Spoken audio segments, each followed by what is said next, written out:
Hello and welcome to yet another program of Disaster and You, a program of the Office of Disaster Management of the Commonwealth of Dominica. I'm your host, as usual, Carlisle JnoBaptiste, Communications Officer from the Office of Disaster Management. And with me today will be Mr. Glenroy Toussaint. He will give his own introduction in due time. So we are again in studios, but before I delve into the meat of our discussion this morning, I just want to remind listeners that the Office of Disaster Management hosted its second annual public speaking competition in disaster risk management, and it was a successful and impactful event. The event took place on Friday, November 14th at the Office of Disaster Management, and the ODM extends heartfelt appreciation to all participating schools, their dedicated teachers and supportive parents for making this event truly memorable. Special thanks are extended to our generous sponsors, Springfield Trading Limited, HHV Research and Do It Center, whose contributions made this competition possible. The participants, Convent High School, Osa Marie Hunter, Wesley High School, Nicola Aline, Northeast Comprehensive School, Kana Stevens, St. Mary's Academy, Kaylan Matthew, and the Dominica Grammar School, Tamer Winston. And the competition results: first place, Dominica Grammar School; second place, St. Mary's Academy; third place, Northeast Comprehensive School. Congratulations to all the students for the outstanding presentation and continued commitment to building a culture of disaster resilience. We also want to say thanks to the Honorable Minister, Mr. Rayburn Blackmore, who also was present and gave some timely reminders to the students, also to the main coordinator, Ms. Joanne Coppell, for doing a fantastic job, and of course our MC, Mr. Sholon James, and all the others who took part. We want to say a big thank you to you. Indeed, it was a fantastic event. Thank you so very much, and we look forward to yet another competition next year, God willing. Also, I know that some of you are very much concerned about the weather, so I will just give you the weather outlook for Dominica and the Lesser Antilles. This is valid from 6 a.m. today, that's Tuesday, 18th November 2025. Unstable conditions due to the presence of a trough system located east of the island are expected to continue influencing weather conditions over the next 24 hours. This trough is producing a large area of cloudiness, moderate to heavy showers with gusty winds and thunderstorms to the east of the island. Mostly cloudy skies with scattered showers and the possibility of isolated thunderstorms are forecast. This trough is being monitored, and a flood watch or warning may be issued at short notice if conditions warrant. People in areas prone to flooding, landslides, and falling rocks should remain on alert and exercise caution. Seas are expected to be slight to moderate during the next 24 hours, with wave heights near 3 feet along the west coast and near 7 feet along the east coast. Long wave periods are expected to continue to result in increased ground swells during the next few days. A high surf advisory remains in effect. Mariners and sea bathers are advised to exercise caution during the next few days. A relative improvement in sea conditions can be expected by the weekend. So, like I said, the presence of a trough system located east of the island and is expected to continue influencing weather conditions over the next 24 hours. Mr. Toussaint, good morning. A very pleasant morning to you, Carlisle JnoBaptiste. It's always a pleasure. I'm just listening to you giving the outlook of the weather report. It's quite interesting. Yes. I think you need to pursue your dream of becoming some meteorologist or something. Met services. Yeah. I first wanted to be a priest, a Catholic priest. That was my dream. It did not materialize. God had other plans. And then I loved law, so I dabbled along that line. But again, I love law. And here I am in media. Okay. So It's interesting, right? Because you're multifaceted anyway. Yes. Yeah. So it's a pleasure to be on. It's always a pleasure having you, on your program, and I've always relinquished. Well, I've always liked the opportunity to share. It's like whenever I'm called upon to do so, I'm always pleased to do, because I believe information sharing, and knowledge dissemination is critical. In that regard, especially if you're talking about disaster risk reduction. So it's always a pleasure. And always at short notice, whenever I call on you, you're always one who you never say no. I'm a soldier, man. I'm a soldier for Dominica. That is very important, Yeah, indeed. I want us to look back. The season ends on the 30th, and just to remind listeners that next week we won't be having a program because we're going to be having Parliament. So that possibly should be our last program for the month, and of course we're getting into December, and we will see how it works out, but definitely we won't be having a program next week. So we decided to look back at the season, how it has been, and I know your department has been tasked with doing a lot of work, and tell us, how has it been for your department as the season opened, and here we are now. Thank you very much. But before I do that, though, I want us to understand. I want to be clear. Yes. You've just mentioned that the season is ending, but I want us to take a different approach. Okay. As far as disaster risk reduction is concerned in Dominica, because we have to be mindful when we plan in terms of disaster and disaster management. Mm-hmm. We have to plan from January to December. Correct. So it has to be multi-hazard approach to disaster risk reduction or disaster management. So we're not talking about only. We're just talking about the end of the hurricane season. Yes, we have to be quite clear on that. In a few weeks' time. Yes. But importantly, a lot of things happen between January and December. And you realize clearly that because of we have multi-climates in Dominica. Yes, correct. Right? And so oftentimes we would, now you're mentioning a trough. Yes. But we do have trough systems in December. And January. And you remember this trough system some years ago in December? Indeed. In 2013, there was a major trough system that impacted Citroën area where people were impacted, their homes, people lost their belongings and stuff like that. Not too long, 3 years ago, on November 6, 2022, we have a trough system that affected the east and the southeast, that impacted Grand Fond and those areas, Cassibruce, Saint-Sauveur, Petit Soufrière, Good Hope, and there was in fact one fatality as a result. And we will go to what we call freak storms. And I want to also remind our listeners, remember we had some earth tremors, and a few years ago, I remember it was just approaching the Feast of Christ the King when we had the destruction of a number of our churches and buildings in Dominica. Oh yes. So that is the approach that I'm taking. Right. I do not want people to release the pedal, so yes, to speak. And if think you're it's driving, all over. It's all over. I think that it's all over. No. So in by the end of November, that is it. And you go and sleep. The thing is, history has shown us the impact of rain. Correct. And that's important. The impact of rain. Mm-hmm. You see the national anthem. There are some words in the national anthem that tells you rivers, valleys, hills and mountains. These are all hazards. Yep. So our valleys, hills, mountains, and our rivers are hazards. I was once telling somebody that the river, I was making reference to Carlisle and Kulbishri. Mm-hmm. I said this Carlisle and Kulbishri rivers, they are hazards. And the person told me, what do you mean by that? I said, but while we cherish them, natural beauty, critical, but they too, the overflowing of their bank has created a lot of pain and chaos in those two communities, of course, resulting in one instance fatality. So clearly, I want us to take that approach. That don't let people think that in our communities that it's okay. Oh, it's okay, so and it's all over. By the end of November, it's all over. No, the approach that we have to take moving forward is a multi-hazard approach to disaster risk reduction, a January to December approach. Definitely. And it's interesting that you said that because, we had a lot of rain yesterday, and I was coming down, and the Sibuli Ravine that we all know is very dangerous. During Maria claimed the lives of several persons. It overflowed its bank. Always. It was pouring down, and see the amount of rain. Who knows? It may very well be coming down again.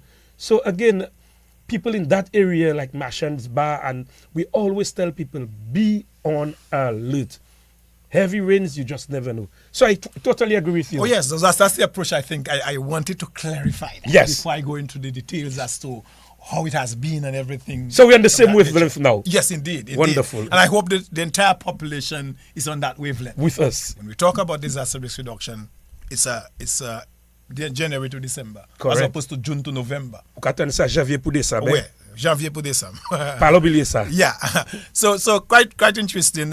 So as you mentioned that everybody should know that by now. I'm the chairman of the NIPO Shelter Subcommittee, and our responsibility is to ensure that we provide, the state, Yes. in that respect, provide suitable shelters, emergency shelters for the population. And so we, in preparation for the 2025 Atlantic hurricane season, we had identified and approved 99 shelters, emergency shelters to serve the population that was published. I must say, over the years, we've seen marked improvement in terms of our shelter stock in Dominica. We're seeing clearly a reduction in the number of state, if you want to say state-sponsored emergency I was going to ask shelters. you. Yes. Yes, we've seen a clear reduction in that. And that as a result of the tremendous effort that the government of Dominica has placed into this housing revolution program, if you may, providing apartment and private buildings and to persons and families, and a number of people have benefited. Hundreds of people have Even benefited yesterday. from that. In fact, yesterday there was a handing over ceremony of some structures or houses to the people in Bellevue Chopin, I believe on Thursday. It wasn't only Bellevue Chopin. I had two names from Point Michel. Okay, clearly. So Yes, yeah, but there's also on Thursday, this Thursday at the Carlisle territory, some buildings, of course, some houses will be given to some individuals. So that in itself has contributed. In addition to that, we have our 3 regional emergency shelters that have certainly boosted shelter capacity in Dominica. You're talking of the Casibros, Jimit, and Lyre regional shelters. So these 3 facilities are certainly boost our shelter capacity in Dominica. As well as the government of Dominica continued to invest as it relates to improvement in emergency shelters. So just for this year, for 2025, $1.05 million was spent in terms of improving some emergency shelters. We're talking That's a lot of money. Yeah, that's quite a bit of money. Even before that's 2025. In 2024, $2.2 million was spent in terms of enhancing some emergency shelters. And that's a lot of money. So government continued to invest in strengthening those emergency shelters where possible. And that has certainly helped in that regard in terms of strengthening our shelter stock. Secondly, to ensure that our population has a welcoming shelter experience. And so that is great. I am always pleased. The thing is, I'm always pleased when we don't have to activate the emergency shelters. I always tell them, and people say, but why? I say, yes, because I do not want to activate. And thank God, so far we've yes. been spared. And so, but that notwithstanding, you have to ensure that you make the necessary preparation, your planning, to ensure if we were to activate those shelters, they would be activated. And of course, Before you go further, I want to ask this question. When you have to activate an emergency shelter, how difficult would that be for you and your staff? It's a very difficult, First of all, to activate the shelter, there has to be the NIPO has to give that indication. Okay. So the chairman of NIPO, the prime minister, would clearly indicate that shelters would be open at a particular time, and so that message is passed on to the shelter managers. But prior to that, they would be placed on alert. Because if there's going to be an activation, you have to place them on alert. The alert meaning ensure that you secure the keys for Get it early. the shelters. Get them early. Ensure that things are in place. Visit your shelter and that sort of thing to sort of begin the process. So that would be the first step in terms of putting them on alert. And after they've been on alert, then an announcement would be made for shelters to be activated. One of the things that we've experienced over the years, and we continue to encourage people, do not wait the last minute to go to the shelters. Oftentimes people wait the last minute And some people even remark the shelters are too far, that kind of thing.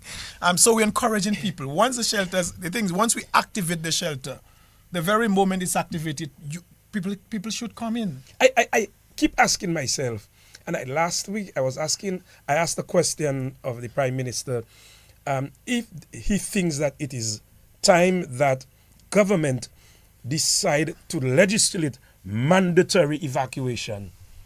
And his response was, you do not want to impede on people's right because this is their property. They decide what they want to do. But he was saying, look, he thinks that we should go the way of the United States, give you an opportunity, 1 chance, 2 chances, 3 chances, and once you've been given those opportunities, then you're on your own. Because I think far too often you give the all clear from evacuation and people say, well, that's my home is safe. Place mon bon maka sorti. Sa ka bete mon pou.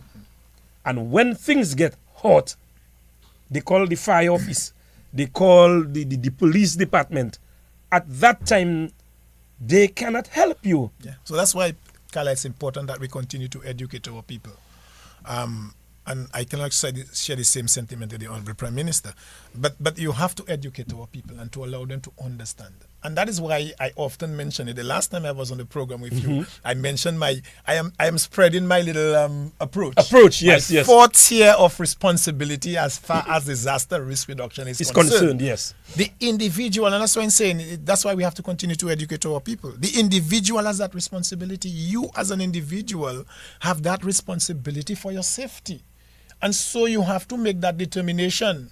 So having made that determination to stay home, you can't expect the state to extend its resources and risk the lives of other persons at the last minute to help you folks. That is not fair. So let's try to be as fair as we can. And so that is why we have to continue to tell our people and educate our people. Heed the warning. The Jamaican authorities were heeding the warning to the people in that particular area to please evacuate. Please go to the shelters. Please do that because it's imminent that you are going to hit by possibly a Category 5. And it was, And you see what happened? I mean, they're still counting the death. Yeah. Last I heard it was about 45. 43, 45. Somewhere there. And counting. And counting. So clearly, we have to continue that path of educating our people, providing the requisite information. Information sharing is critical. Yes. Because what it helps is informed decision making. So we really want to encourage our people. When the state will tell you, please move to higher ground, please move. Because the state will not do an irrational, calculate an irrational approach or decision in terms of asking you to move. It is because it is based on the fact that something will happen if you do not move. And so we have to continue that education path in terms of our people. It's important. It's very important. And I say a lot of people meet me on the streets and they say, Carlisle, you don't know how important that program has been for us. We listen and we are in tune from far and wide. So the information that we are now giving is critical information. So it means that people are listening. I move across and there's a lady in Matnik who said to me, while she's in Matnik, she came for the Creole Festival, while she's in Matnik, every Tuesday, she is in tune to this program. She just cannot miss it. And she said, you know what, I'm in Dominica. I'm in tuned also. The information is critical. Yes, indeed. And you know what makes it even more critical? Is the fact that once you are in Dominica, you are going to be exposed to those hazards. Correct. So the thing is, we just have to build it in our system that once I live in this country, I will be exposed in some way, shape, or form to those hazards. And as a result, what do I do? Do I say, well, okay, put my hands is up. What it is, put your hands up and say, I give up? You can't give up. What we have to do is strengthen our resolve on building our personal resilience as individuals, as family, as community, as country, And so we can mitigate the impact, because we are going to get that. We are going to, it's inevitable. We will be spared. Yes, in terms yes, of hurricane yes. season, But we will be that's spared this year, and thank God for that. But who knows? We may not be spared next year. Yes, yes. And do we say, well, okay, because we were spared this year, that okay, it's fine and good. I don't think, given the trend, we will be spared next year. No, you cannot. And again, that's beyond us. And again, because of our topography and like you spoke about the various risk management and so on, the trough system, that you always expect something like that to happen. See the amount of rain that we got today. Hey, some people probably they were not expecting that. And last week, when I had Marshal Alexander, the senior Met officer, he quite rightly explained the system of a trough and how it operates and, you know, what they do and etc. So you see, sometimes they do not catch it. And so the system that we are operating under, that is why we give people information. We go out in the communities. You know, so, and again, the weather report, the weather forecast, we ask people to always listen to the weather forecast. It is available. It is available online. Go to it. Get it very early. There's one posted at 6. There's one at 12. And so if you do those things, I am pretty sure that you are going to be in the know-how and you are going to be able to safeguard life, property, and the community on a whole. Oh, that is very important. I mean, I'm just there listening attentively to you, because you're just making some point. I'm saying, gosh, you got it. And I'm hoping that you would continue. You got it. But quite frankly, yes. I mean, there's some things that we take for granted, you know. We take for granted.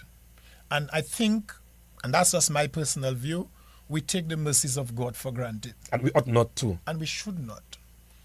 We're thankful that He's merciful. But we should not take it for granted and believe that we just relax and God will take care of it. But God say you help those who help themselves. That is correct. So you have to help yourself so that God will help you. You better believe that. Yeah, so it's important that we understand those things. And I do not want our people to believe that it's nothing. We don't have to plan. You have to plan. If you plan to fail, you fail to plan. Exactly. You have to prepare. So there is a need for us to take heed of what is there. The Met Office has been strengthened, and they give daily reports, the weather reports. I get the weather report every morning. Every morning. So I know exactly what may happen in the next 24 hours. Correct. I knew there's an approaching trough, and that would impact us with some rain.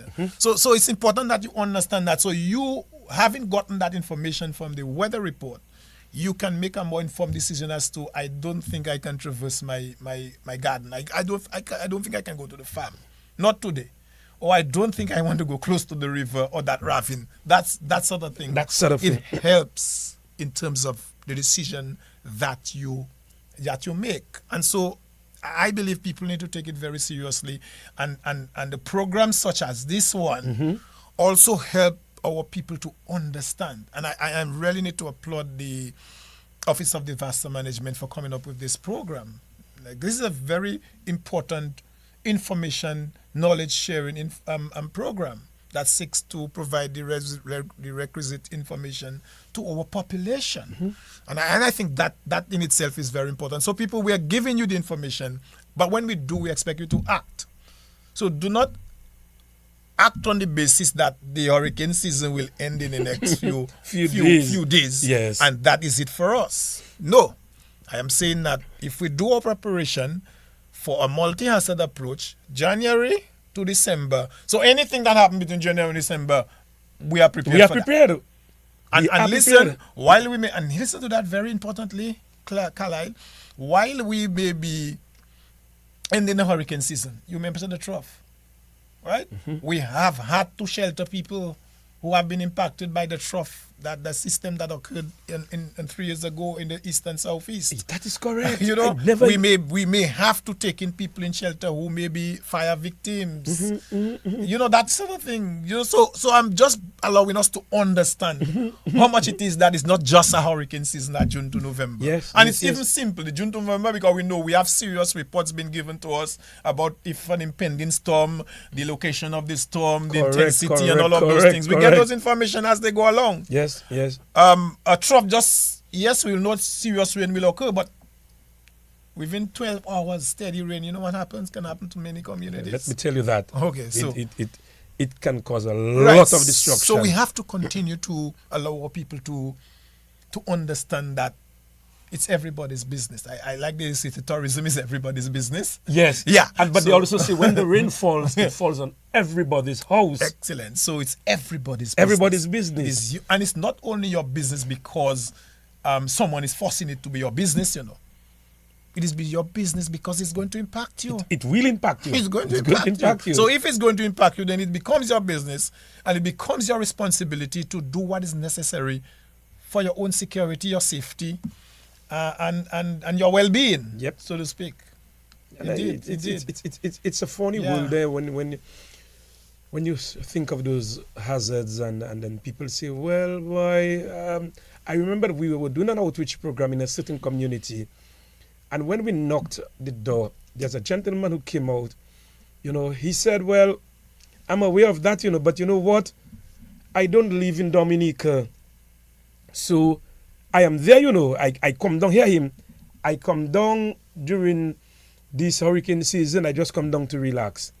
But he said, there's no need for me to take this leaflet. I don't need that. I safe. But he needs it because he's in Dominica. He is in Dominica. And if anything were to occur, he has to react. But of course. And if he has to react, it means therefore that information is critical. But of course. We take this again, probably take it for granted that I'm just on a little vacation and I don't think the 2 months or the month that I'm here, anything will happen. Il c'est bon Dieu. Ça m'a regardé, oui, par contre, ça qui a fait. Mais vous savez, les gens qui ont comme si rien pas fait. So, nous pas pour ça. Rien pas fait. Bagay ka fait tout le temps. So it's important that we clearly, you know, I mean, I guess probably he felt that, you know, for now things will come when you all came. Yes. So that's okay. It was calm then. Yeah. So that is why, Carlisle, I'm even going further to say, your preparation for next year should have started already. You know what I'm saying? Yes.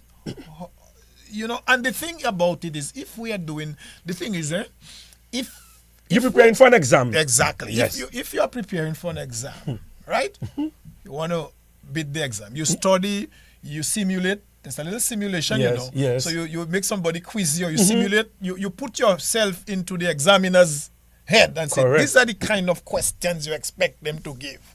Very tough questions, so to speak, you know.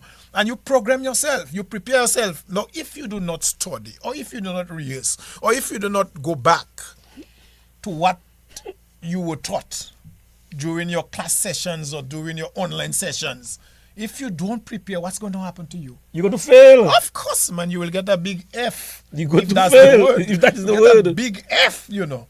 So that is the same thing. Yes. If you fail to plan for hazards that may impact us or impact you as an individual or you as a family or a community or as a country, you are going to have to suffer some serious consequences as a result. Yeah, and that is I'm not saying if you are impacted by a hurricane, you will not suffer. Of course, you're going to have damage. But you can minimize the damage.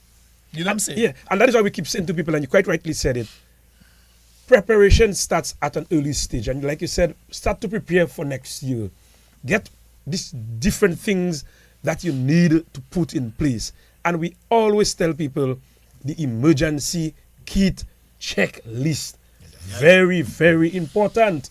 Have that. Have that with you people. You see it? Have that there. And once you can get that, get those things in order. And you bingo. All the time. You don't want to wait at the last minute, you know, to run by ACS, to run by JASTA Fund, to run by HHV Research, to run by Flossie, and the various areas. And when you hear those things there, Munka couru Sam. Ipani sick là encore. Yo ka fini. Yo ka get tout sick, tout diwi. Tout ti biswi. Et si elle pas fait, yo ka fini, ouais ça yo fait moi. C'est pas you qui fait. You took that decision in going. That's why I'm saying if you plan well, yes, there's no need for you to go and think. I see people going and look at the whole thing.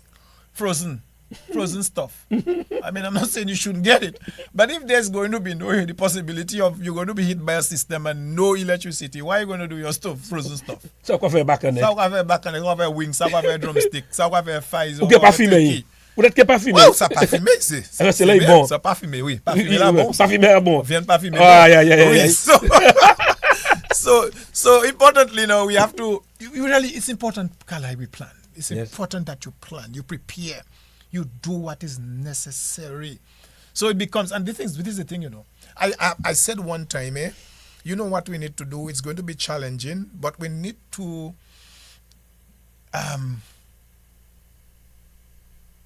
develop. Mm-hmm. I want to use a better word. A better word, yes. Yeah, to develop. You're looking for simple word. Yes, I'm looking for simple word. To develop a culture of resilience. It's gonna take some time, but we are somewhere. We are somewhere. We are resilient people in Dominica, notwithstanding all of the things that we are saying here. We are resilient people, but we need to develop that sort of culture of resilience. We've started that process. We are getting there, but we need to do a lot more so that nobody will tell you. Once you've developed that culture, a culture becomes a way of life. It's a way of life.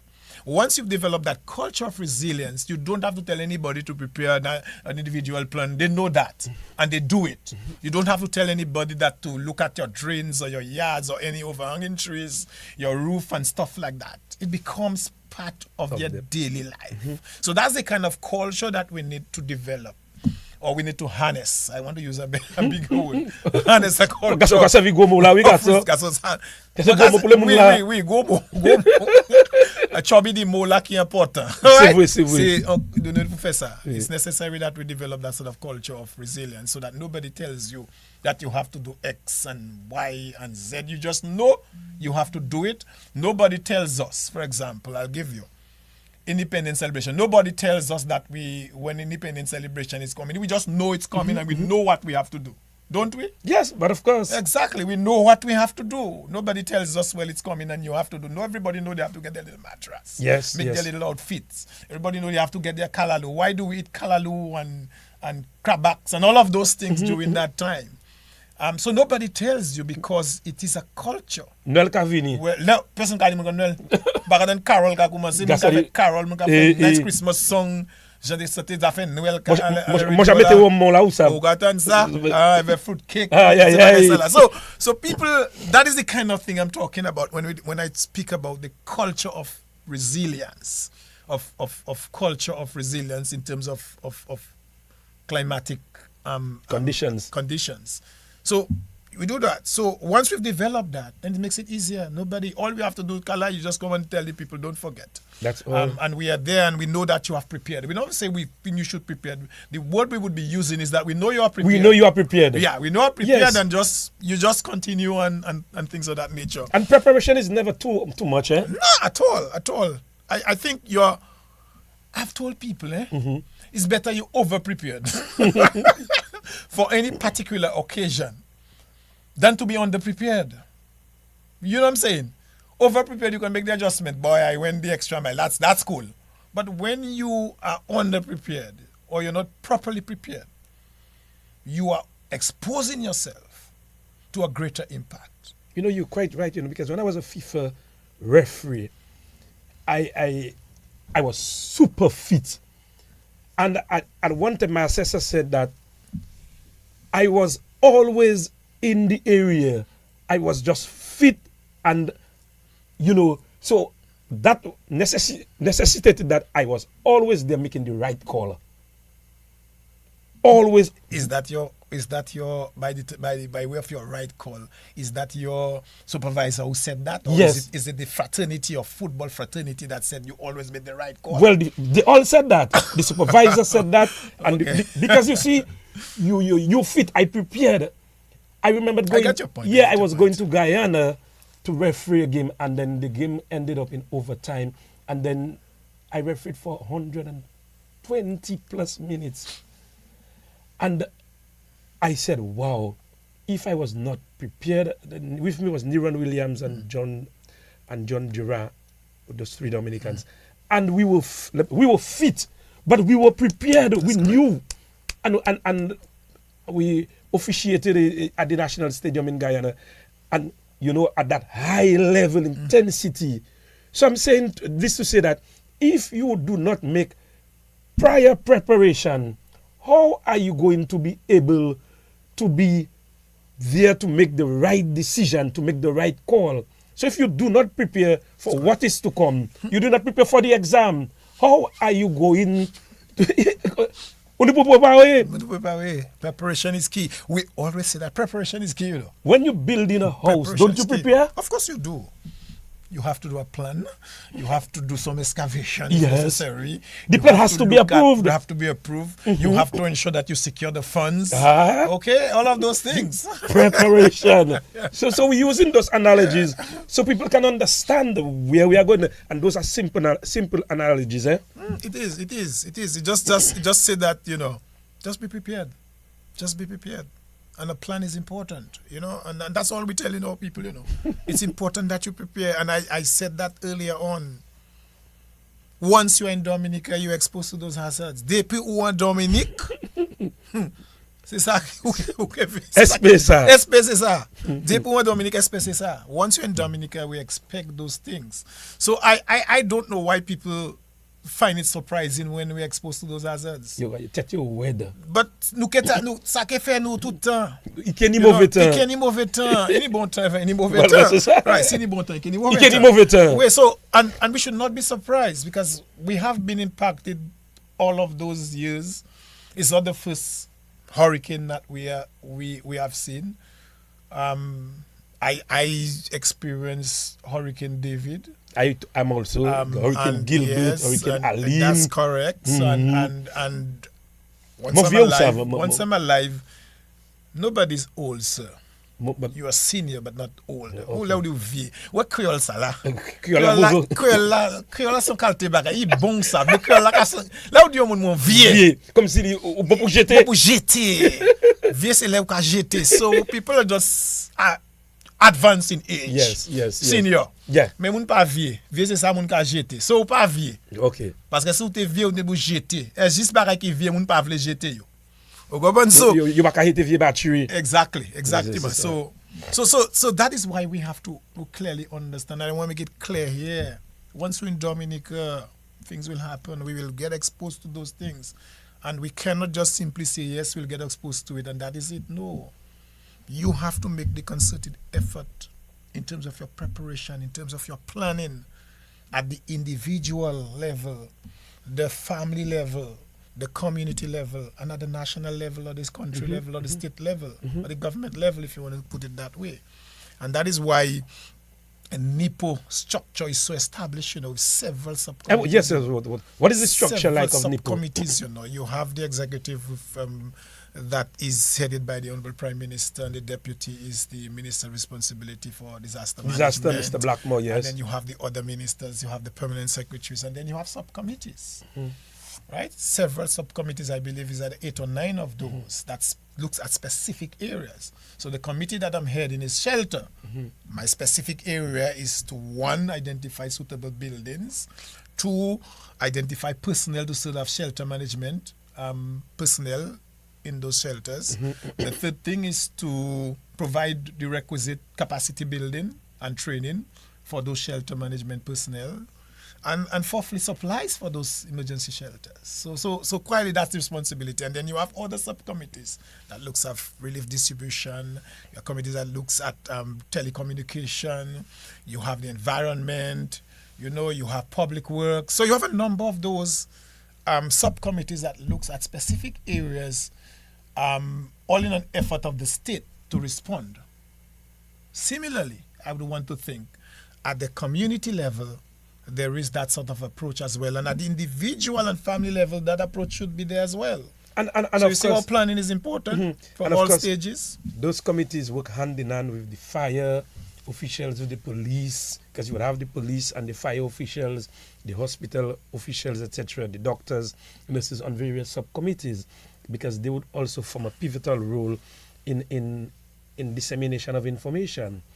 And people must also understand, and some time ago, and I want to say congratulations, to the Minister of National Security, Mr. Blackmore, because he has really gone out and he's been pushing for the Office of Disaster Management and the various officials to go out there and get the information to the people. Go meet the people. Go down, be grassroots, go down. If you have to go by the bay and give them the information, alila, meet them, talk to them, tell them what is happening. Community outreach programs. And he has always been advocating that. And that is why that is what we are doing, and that is why we have this program, so we can reach out to the people to ensure that the information we give to them is important information and is given to them on a timely manner. And you know, feedback is important. Very. When you go to people, you know, I've told once, because I also deal with local authorities. Yes. Village Council, Town, City, Urban, Carlisle.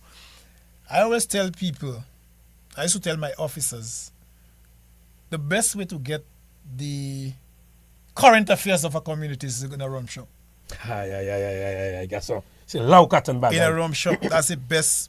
I don't want to call it rum shop, but that is what we call it. Yes. Yeah. And even in the barber shop. In the barber shop, in a boutique, in a salon, current affairs of the community. That is where you get it. That's like CNN on how you call it, on steroids. Let me tell you that. Yeah. You go there, Yeah. and someone said to me just yesterday, I was told you only ask the Prime Minister, every time you're asking the Prime Minister about the international airport. I said, you sure? You sure? She told me that was being discussed.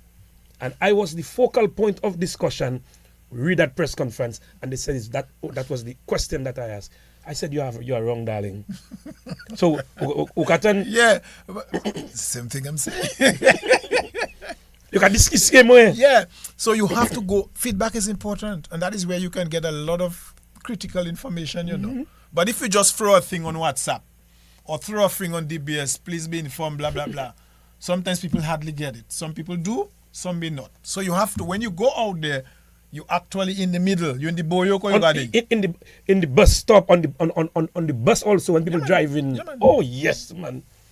You hear in, I just heard that person passed away. And they said, but so long. Yeah, but I also want to say, Carlisle, so that our listeners and viewers understand. A negative feedback is a positive feedback, you know. It is supposed to be. Yeah. So people always look at feedback to be always the good thing, the positive thing to say, okay, Carlisle, you've done a wonderful job, and that. And you want to say you all were great on this program. Yes. And not looking at it and say, well, while you all were great, however, there are some areas that you all fail to address. That is correct. You know, that kind of thing. So I always tell people a negative feedback is very important, you know, because that will help you to improve or to enhance and to take a different approach in terms of moving forward. Yes. So, and similarly to criticism. We have to be open to it. You have to. Once you are serving the people, you will get criticized. People just you can't be thin-skinned. You have to be a dashing leaf. Yes, when sir. somebody hit that, just let that roll down and take it on board, or analyze it and that sort of thing. So we cannot be, you cannot be thin-skinned that every time somebody says something that is critical of you, you are going to attack them angry. and bash them and ready. Sometimes you have to just take it, soak it in, absorb it, and say, listen, there may be some merits. There may be some merits. Let me go back and see where I fell short. Yeah, but however, on the other hand, oftentimes when people criticize, it's not any way to provide any moving forward. No. It's just a negative, but you still have to take it. You can't get so very angry, and you still have to take it. I tell people that. I tell people when people criticize you, and that is how I am. If people say something negative about me, I'm not going to lose sleep over that. I will just say simply, there's some merit. There could be some merit, and no one is perfect. We all have our weaknesses. We have our strengths, so too we have our weaknesses. No one individual is perfect, right? As far as we are aspiring for perfection, human beings are not perfect. That is why you cannot work alone in isolation. Especially the jobs that you and myself we're doing, we need people around us. Oh, yes. We have to work with people. Very we need to understand that. You need me, I need you because you need people even more. yes, You know, you have to work with people, and then you have to understand and respect. You see the thing about it. Respect. Respect is very, very critical. I hear some adults asking children or young people to respect them, but they too don't respect the young people. I will give you one example. Many adults believe that when they meet some young people, the young people are supposed to greet them morning. But they met the people, you have to greet the people and tell them morning as well. Correct. So what is wrong in you as an adult telling a child good morning? And sometimes when I do that, I remember, there were some grammar school students, and I tell them morning or was it afternoon? And they say, sir, you telling us afternoon? I said, yes, because I met you all, I'm passing. Yes. And it's my right to tell you morning. Yes. Well, good afternoon, Yeah, I said, because you meet at me the for- time. yes. So I think respect and mutual respect. People feel that you have to respect me, I don't have to respect you.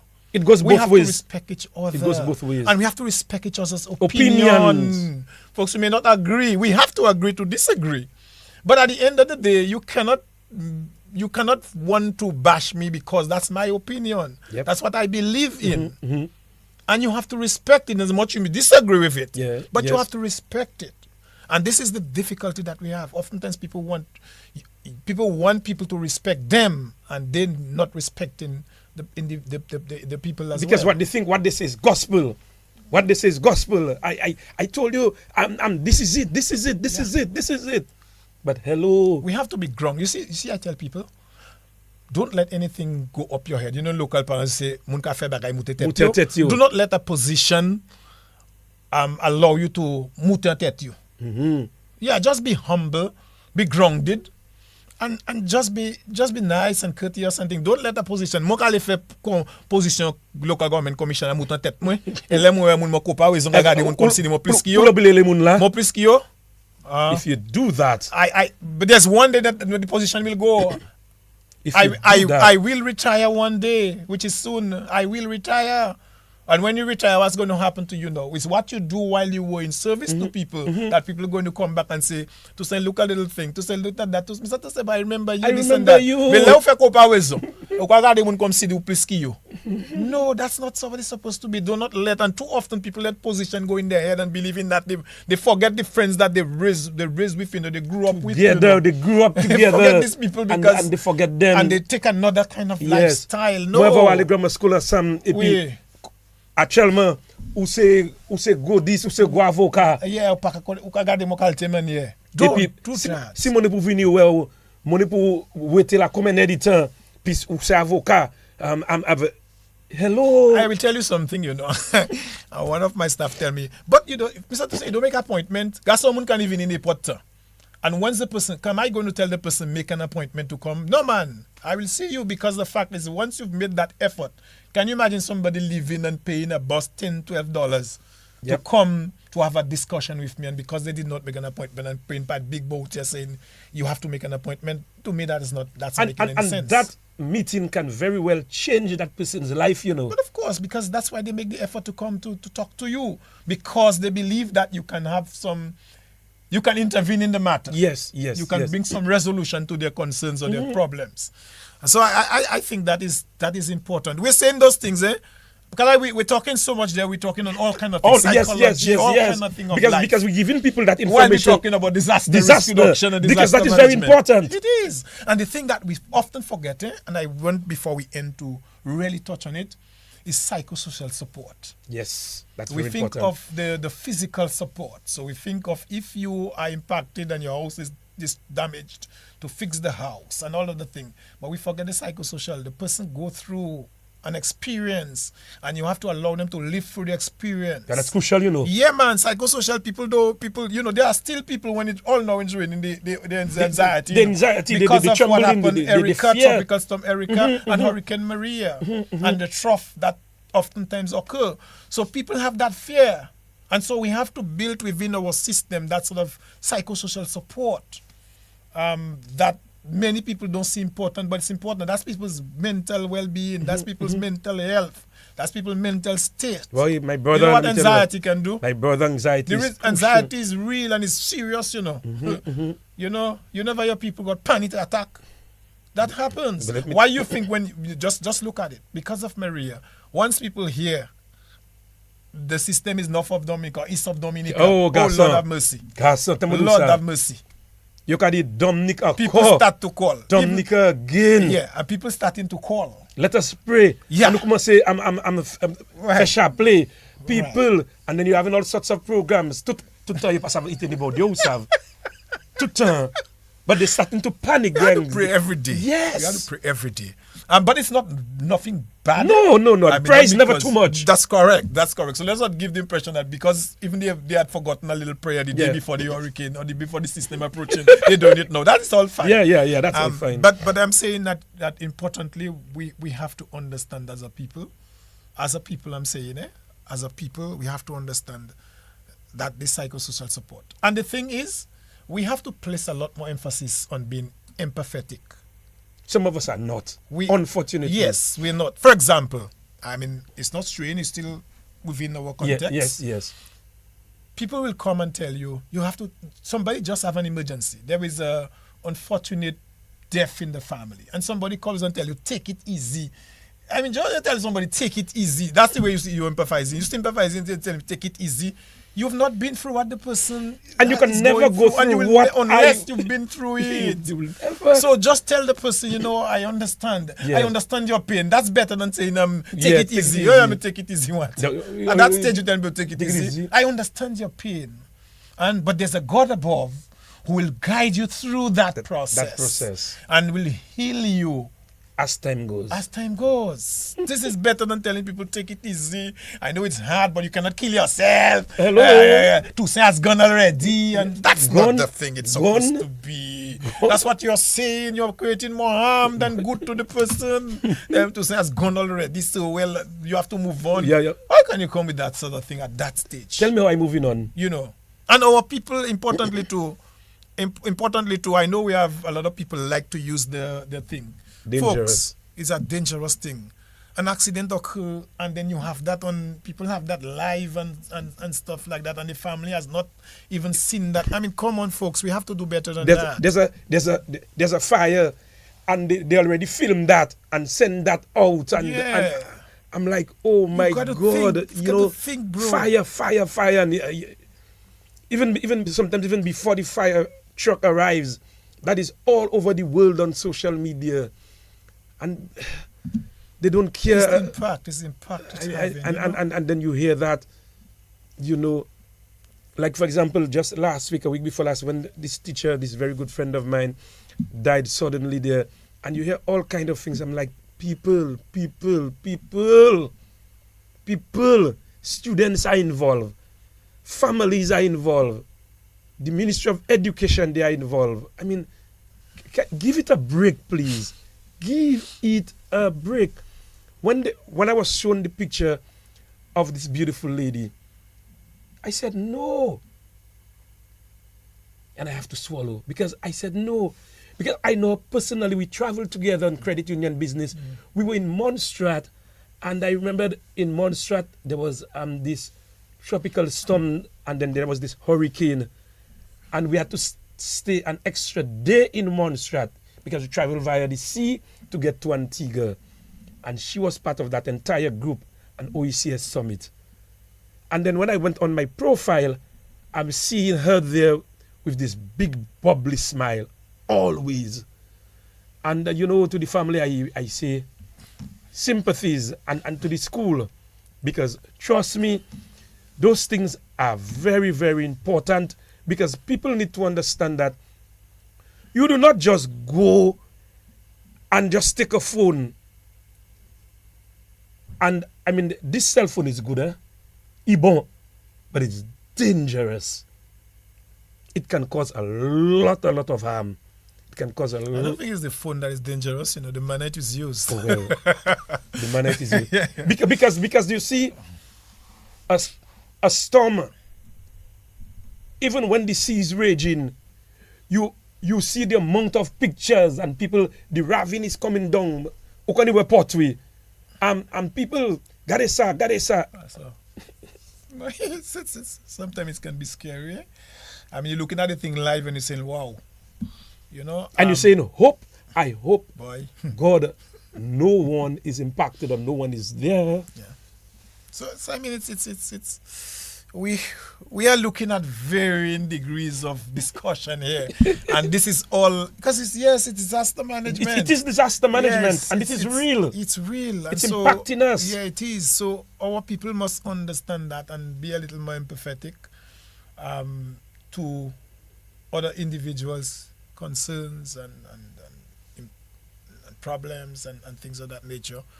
And you see the thing about it, we have to understand as a people, we are God-fearing people, notwithstanding all what you think it is. Yes. All what you find it. Because you know why we have God-fearing people? That's why when something has happened, we go on our knees and we pray.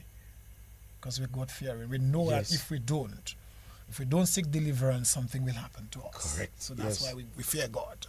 Yes. So that God-fearing people we are, I think, has to transcend into ensuring that we don't take Him for granted. We fear Him, but we don't take Him for granted. We ought never. We should not. Never. And we do what is necessary as a people to protect us, to protect our lives, to protect our prosperity in Dominica. I think that, in my view, is very important. And as I told you, Carlisle, I cannot not continue to emphasize the need for us to continue with that education. And I'm happy, and like I said. knowledge sharing, Yes. information sharing. That is very, I just wish there could be that sort of avenue where that program could be every week, you know, and not that program, but programs program of this, of program that like this, nature, of yes, that yes, nature yes. can be here so that you can just talk to your people, talk to your people. You know, and I hope I'm not going off tangent. No, I don't think you are. No, you are not. I was very happy when I heard the announcement that they're going to reintroduce civics in the school curriculum. I remember very clearly when they were having the consultation. That's one of the issues that I raised, that we need to look at it. And someone said, why should the school teach people how to have manners? This is modern manners, right? You want someone to become a good citizen. I think the education sector has a responsibility to shape an individual to becoming a good citizen. Yes. Right? Good citizenry, that's what we're talking about. Yes. Pride. You know how Jamaicans love their country, bro? Oh, yo. I'm not saying Dominicans don't love. We love our country. No, I love my country. Yes. But the thing is do we take pride in our country? Jamaicans take pride in their country. You know? They go anywhere and they make you know boldly, I'm a Jamaican. You know? Yeah. So we should be able as a Dominican, wherever we go, to say, I am a Dominican. And you have to be able to raise that Dominican flag. Yes. So that, I believe, and I need to commend the Ministry of Education for looking at that in terms of civics in the school curriculum. I think that is very important. That is where you begin or you continue with your approach in building resilience, you know, very early. Within the education sector. That is important. And you see, also, I was able, over the last few months from July to now, I was able to bring various persons on the program with me. I brought in the police, I brought in IOM, I brought in nurses, doctors, and the fire officials, and we were able to give people the requisite information, because those things are very, very critical. And I'm happy over the last few months that, again, I was able to work with you, and I'm looking forward again to continue working with you, with the police, with the fire officials, with the doctors, the nurses, all those who made it their duties, those I called even at short notice, and they always said to me, yes, to the Office of Disaster Management, who gave me, and the Minister of National Security, who gave me the opportunity to host that program, to be the communications officer. I want to say a big thank you. You're doing a farewell speech or something, Carlisle? No. But you see, like you know, when you for giving you opportunity. No, because you see, it's not farewell, but you know, the season. I agree. Yes, so you have to pull your leg. Yes. I mean, DBS radio, and at one time I think we also had 2 simulcasts, the various radio stations that we were able to call on at very short notice. Call them on at very short notice, and they worked with us. The Met Office, Marshal Alexander and his entire crew. And as I'm speaking about that, I remember we had some of those persons from the Met Office. I had Itoma James, I had Farah Rock, and I forgot the other lady's name, who came on the program and they spoke about people damaging equipments, government equipments that were being used for the state to assist us in weather forecasting. And That's sad. it is sad. That's sad. It is sad when people do that, to go and steal those equipment, to damage those equipments, and themselves. Yes, and putting the state at a cost. And let me tell you, serious equipment, equipment that cost a lot of money. Yeah, it's just that's what I'm saying. So people have to understand that you are self-inflicting wounds onto yourself by taking those actions. And they think they're hurting government. No, you're hurting yourself when you do that, because what you're doing, you're depriving the state from providing and forecasting for your benefit. Yes. And so while I am talking on that, I also want to, as you're talking of giving the thank you and recognizing the people, really I want to recognize all of my shelter managers around the island who have from year to year given that commitment, working extremely hard, coming forward to serve their own community people and serve the country by extension. Free of charge. Free of charge. These people don't get paid, folks. So I want to sound the call to our population. These people do not get paid. They are given voluntary service. So all we're asking is to be cordial when you go to the shelters. Do not give them hard times. Do not make it appear that it's giving them hard time because they're getting a salary. Yeah. They're not getting paid. Some people giving their house. They're offering their homes, and those people who are offering their homes to serve as emergency shelters as well. We have to recognize those individuals. And I want to say a heartfelt thank you to them. And to encourage our people, do not give them hard times. We had the experience after Maria. Many of our shelter managers dropped out, You kidding me? They dropped out because of the abuse, the verbal abuse that they were getting from our people. People trying to create their mothers. Some people mothers are dead and they're trying to create their mothers by way of language. And that's not nice. Yes. People are making that effort. They're volunteering, and that's the kind of treatment they're getting. What do you expect? They are human beings. Yes. You can travailler with. You can try and do avec ou ka venir le bayon coupier. Avec caillou. You can faire caillou. You can faire caillou. You can faire service you. Avec ou le bayon problem.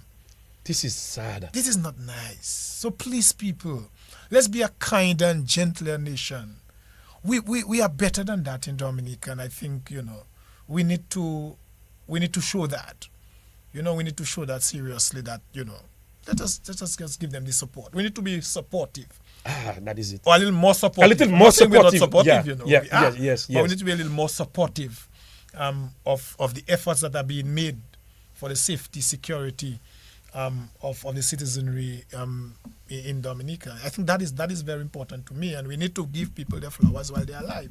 That's what I'm saying. I want to say heartfelt thanks to all of our shelter managers. I want to say heartfelt thanks to all of the individuals who are volunteering on the various disaster management committees and subcommittees, all of the people, the subcommittee members of NIPO, the Office of Disaster Management, or the private sector organization, the Dominica Red Cross, and you name it, and other service clubs and service providers. We want to just say hard thanks to all of them for the efforts, and we do hope that sort of partnership. It's a partnership, Oh yes, it is. It's a partnership, You cannot succeed if there's the partnership, between the state and between the sectors. So we are recognizing that partnership and hoping that partnership can be strengthened as we move forward in ensuring.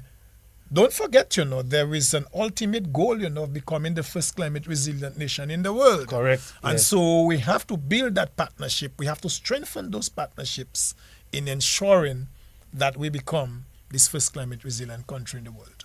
And so we're getting to wrap up. We'll be wrapping up in the next week. We actually went extra time. We were given a few extra minutes, Because the topic is interesting. We had some very interesting topics. Yes. So your departing comments, your departing notes to our populace, what do you want to say to them? Oh, I want to live with P. Prepare. Another P. Plan. Please, people, you prepare, you plan. We help each other. We coordinate. We are more empathetic. And if we do those things, it's going to be much easier in terms of our mitigation efforts towards disaster risk reduction and reducing the impact of hazards or storms or hurricanes that may impact us as we move along during the course of this year. And of course, in 2026, I'm encouraging you to continue your planning. I'm not saying start the planning because you should have already started. So continue the planning for 2026. As I said, disaster risk reduction or disaster management is a multi-hazard approach, January to December, full stop. And do whatever it is to prepare for anything that may occur between January and December of each year. If we do that, we are certainly overall going to mitigate the impact of hazards or disasters that may come our way. Mr. Glenroy Toucey, Local Government Commissioner, I want to thank you so very much and your entire staff for this collaborative effort, working with me, working with the Office of Disaster Management. I also want to say kudos to the Office of Disaster Management, Mr. Fitzroy Pascal, Janelle McPherson, Craig, Joanne Coppel, and Wendy Esprit, and the entire team of disaster management for this collaborative effort. Of course, also the office of the Met Office, that is Marshall Alexander and his entire team, and for all those who has been working together to ensure that we disseminate this very important information going out there in the nook and cranny of Dominica, these outreach programs. Are we going to continue that? Because it's not over. Thank you so very much. Like I said, next week we won't be having a program, but we will be back. And we will be back, DBS Radio, who again continues to collaborate with us as we continue on this drive to educate, inform our people as it relates to disaster risk management. Until next time, I'm Carlisle JnoBaptiste, Office of Disaster Management, Communications Officer, saying so long, see you next time.